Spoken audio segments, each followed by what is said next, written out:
నమస్కారం. నేను sanitation worker హిందూపురంలో హాస్పిటల్లో పనిచేస్తున్నాను. ఇలా చింటూ అనే వ్యక్తి నన్ను చాలా ఇబ్బంది పెడుతున్నారు. పోలీసులకు ఇంటి దగ్గరకు పంపించి అమర్ అనేవాడు, చింటూ అనే వ్యక్తి ఇద్దరు నాకు ఇక్కడ పని లేకుండా చేసినారు, ఇక్కడ ఇల్లు లేకుండా చేస్తున్నారు. అదేమని అడిగితే మళ్ళీ కంప్లైంట్ పోలీస్ స్టేషన్కి వెళ్తే సిఏ గారు కూడా కంప్లైంట్ తీసుకోలేదు. అందువల్ల నాకు చాలా ఇదిగా ఉంది. నాకు న్యాయం చేయండి సార్, కొంచెం అర్థం చేసుకోండి. బాలకృష్ణ గారికి నేను చెప్తున్నాను. నా బాధ ఎవరు చెప్పుకోవాలి, మాకు ఎవరు లేరు అండగా. నాకు చాలా హింసిస్తున్నారు సార్. నాకు ప్రాణహాని కూడా ఉంది. అందుకే సీఏ గారికి చెప్తే సీఏ గారు తీసుకోలేదు. అందుకే డిఎస్పీ మేడంకి నేను చెప్తున్నాను, మేడం మీరే నాకు అండగా ఉండాలని కోరుకుంటున్నాను.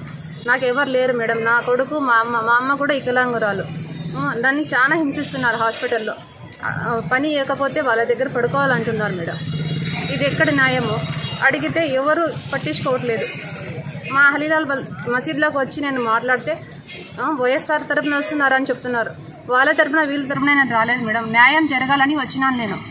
ఆయన న్యాయం చేయట్లేదు. ఇక్కడ మీరే నాకు న్యాయం చేయాలని కోరుకుంటున్నాను. బాలకృష్ణ గారు, మీ ఇంట్లో ఒక ఆడబిడ్డ ఇలా జరిగితే మీరు ఊరికే ఉంటారా? నా బాధ చాలా ఇదిగా ఉంది. నాకు ఈ తిండి కూడా లేకుండా చేస్తున్నారు వాళ్ళు. మీరే నాకు న్యాయం చేయాలి ఎలాగైనా కానీ. ఇదే నా మన్నవి.